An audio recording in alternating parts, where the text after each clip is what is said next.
আগামী মার্চের মধ্যে 4টি স্যাটেলাইট উৎক্ষেপণ ও নতুন স্পেসপোর্ট চালু করবে ইরান।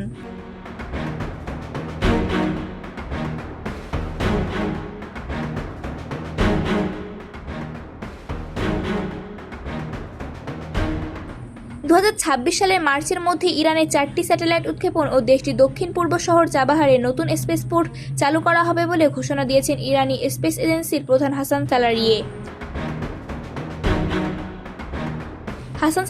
8 সেপ্টেম্বর জানিয়েছেন, চাবাহার স্পেসপোর্টের উন্নয়ন ভালোভাবে এগোচ্ছে এবং আমরা শীঘ্রই এই স্থলবেশ থেকে প্রথম স্যাটেলাইট উৎক্ষেপণ প্রত্যাশা করতে পারি। মার্চের মধ্যে দেশটি 4টি স্যাটেলাইট উৎক্ষেপণ করবে, যার মধ্যে রয়েছে জাফর পায়া কাউসার স্যাটেলাইটের দ্বিতীয় মডেল। এটি একটি পৃথিবীর পর্যবেক্ষণ স্যাটেলাইট যা বেসরকারি খাতে ডিজাইন ও তৈরি করা হয়েছে। এছাড়া সোলাইমানি ন্যারোব্যান্ড স্যাটেলাইট কনসেলটেশন এর পরীক্ষামূলক মডেল। অত্যন্ত এই বছরের শেষের মধ্যে এই উৎক্ষেপণগুলো সম্পূর্ণ হবে।